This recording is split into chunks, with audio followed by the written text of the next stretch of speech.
سلام بینندگان عزیز، در آغاز باز یک هفته نو آخرین خبرهای تاجیکستان و جهان را از برنامه اخبار آزادی تقدیمتان میکنیم.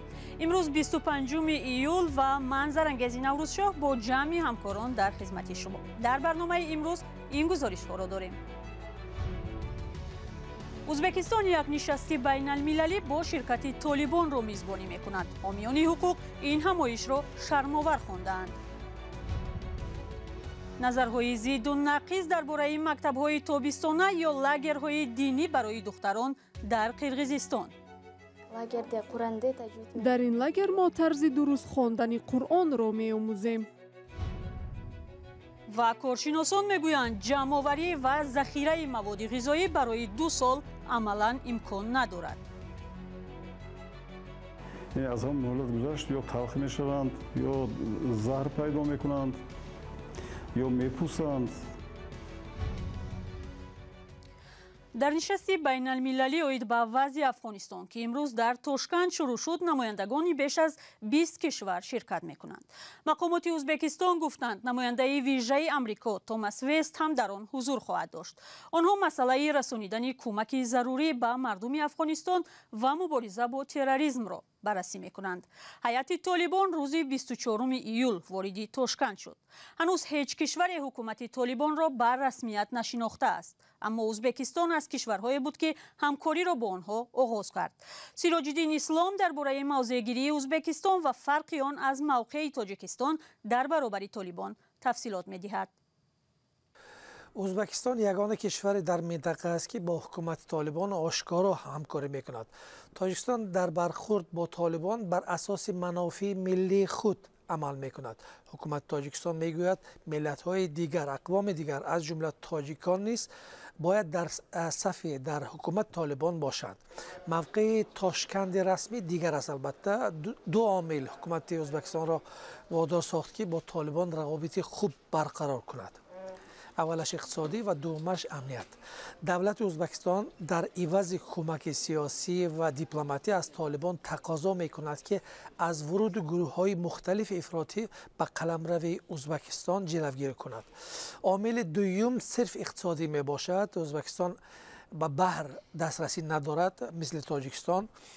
تاجران ازبک در حال حاضر برای انتقال محصولات خود به کراچی پاکستان، بندر کراچی پاکستان، به بازار جهانی برآمدن 35 روز صرف می کند. از این رو حکومت ازبکستان تلاش دارد که توسط قلمرو افغانستان به بندر کراچی راه آهن بسازد. در صورت عملی شدن این طرح ازبکستان می تواند در ظرف 3 روز محصولات خود را به بازار جهانی صادر کند. یعنی این معنا دارد که ازبکستان با روابط حسنه داشتن با حکومت طالبان می تواند اکسپورت خود را، درآمد خود را 10 چندان زیاد کند.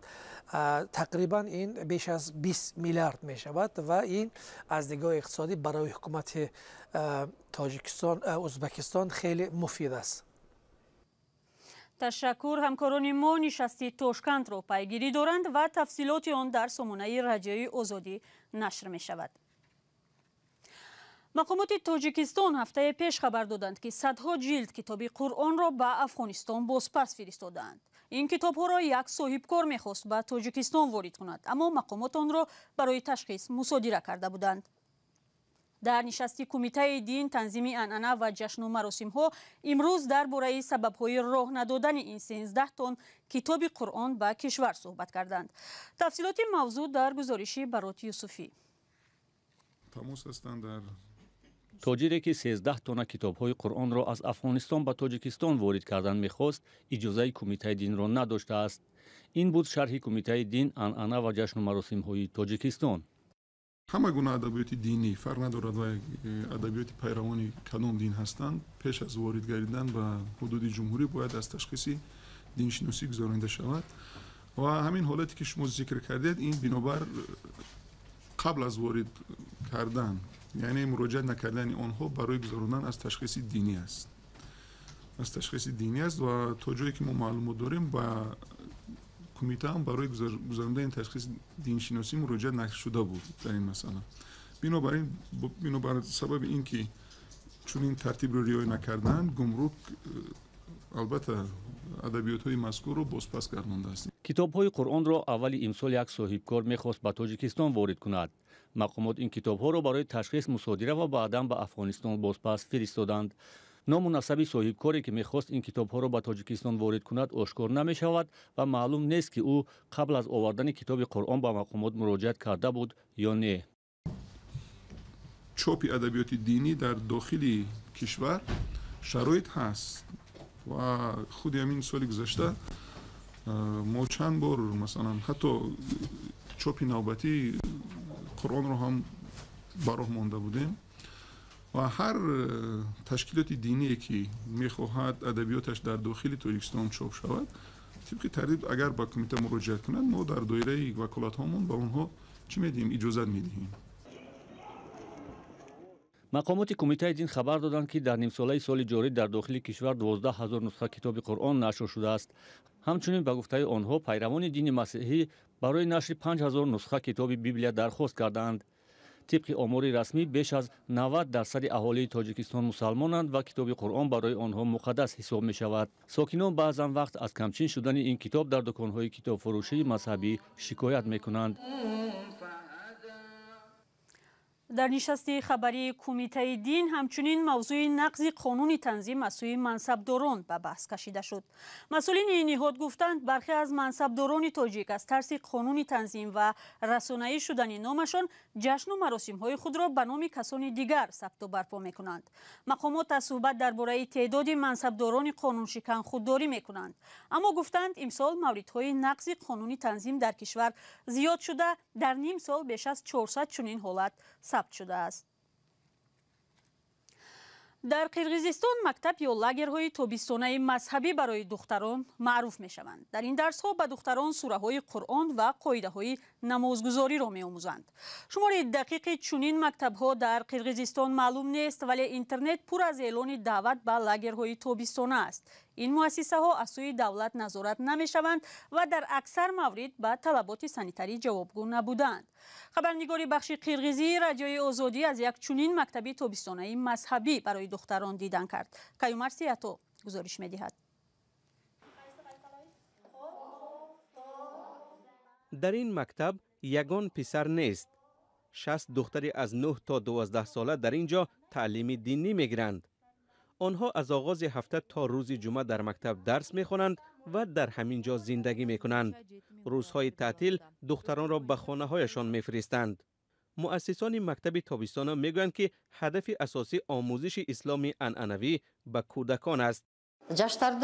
ما جوانان را به نیکوکاری دعوت میکنیم و از راهی بد میگردانیم. به کودکان باید تعلیم دینی داده شود. افراد زیادی هستند که فرزندان خود را به والدانشان سپرده نگاهبین نمیکنند.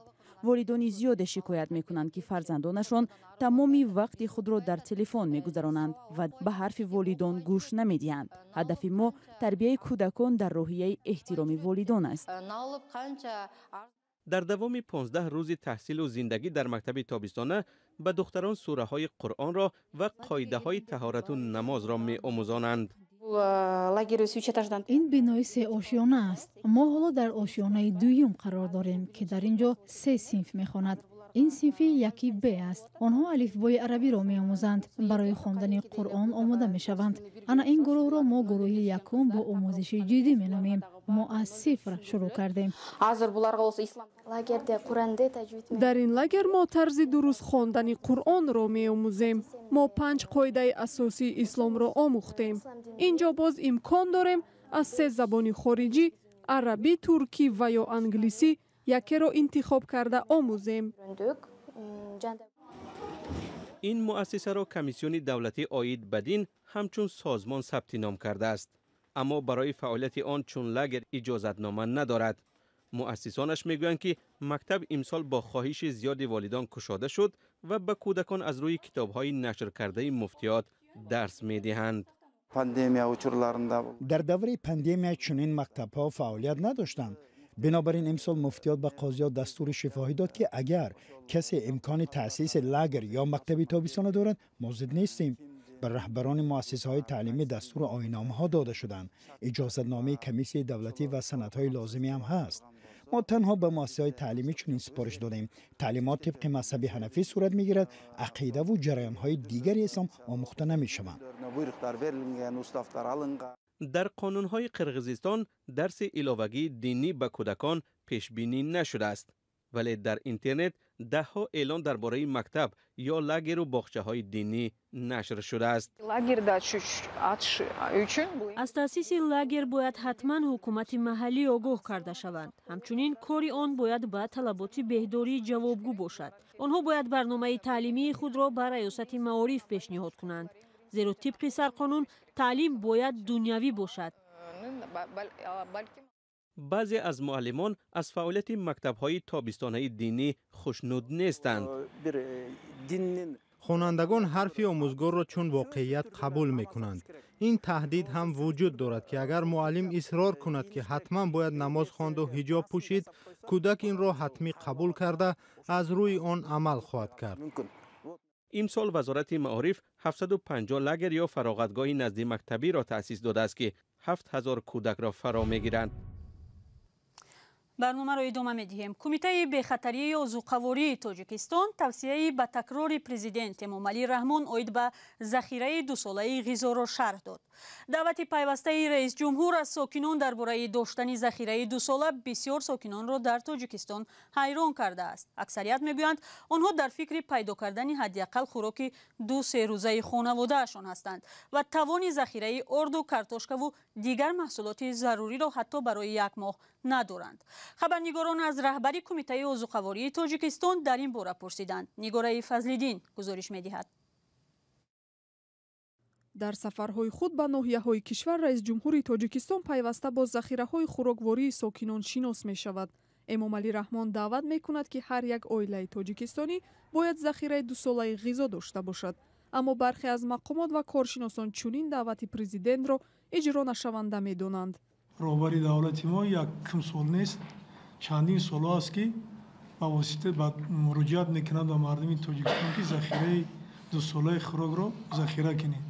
این دو چیزایی که شما میگین البته ذخیره 2 ساله خوراک این به محصولات دونگی وابستگی دارد، اما را در نظر دارم. پیش از همه گندم، محصولات لوبیاگی، هم لوبیاگی و همین نخود، مرش، همین چیزایی که ایران نگاه داشته میشه از ظرفای مخصوص تا. اجرای این دعوت به خصوص برای ساکنان شهرها دشوار است، زیرا مساحت اندکی منزلشان امکان نمیدهد که انباری کلانی خوراکواری داشته باشند. اما یک مسئول این کمیته میگوید که در شهرها سردخانه‌های بزرگ ساخته شدند. دکتر حاجی محمد عمر اقتصاددان تاجیک میگوید که چنین دعوت اجرا نشونده است، زیرا ساکنان تاجیکستان توان مالی ذخیره غذا را تنها برای 3 ماه دارند. قریب تمام مواد غذایی که ما شما استعمال میکنیم آنها مهلت دارند. یعنی از هم مهلت گذشت یا تلخ میشوند یا زهر پیدا میکنند یا میپوسند. رهگذران در کوچه های دوشنبه نیز این نقطه را تصدیق میکنند. در این وقت زمان نمیشه. برای چی؟ برای قیمتی هم.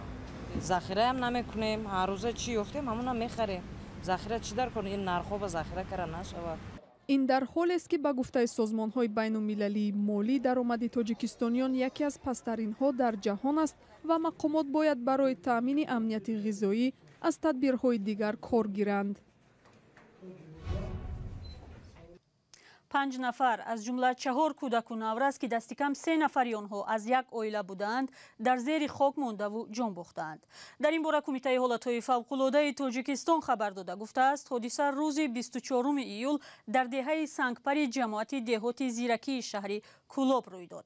همکاران ما موضوع را پیگیری دارند. تفصیلات در برنامه فردا پیشنهادی شما می شود. بیننده عزیز، این آخرین مطلب در برنامه اخبار آزادی بود. خبر و گزارش های دیگری روز را در وبسایت azadi.org و صفحه های ما در شبکه های اجتماعی پیدا کنید. تا برنامه های دیگر، خدا نگهدار شما.